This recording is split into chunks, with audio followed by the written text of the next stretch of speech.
mga gawain. Sige, ako na sa research. Ako na sa visual. Gagawin ko naman yung tayo. Isalin natin ang oras hindi na kailangan para matapos agad. Tama.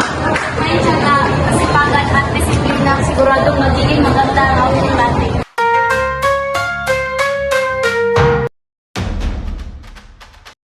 Gawain nagplano kami.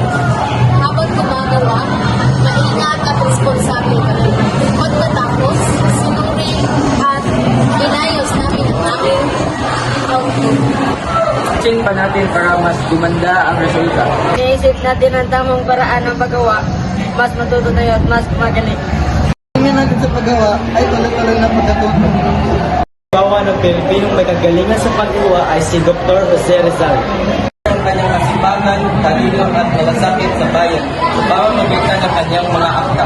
Ito naging inspirasyon siya sa maraming Pilipino.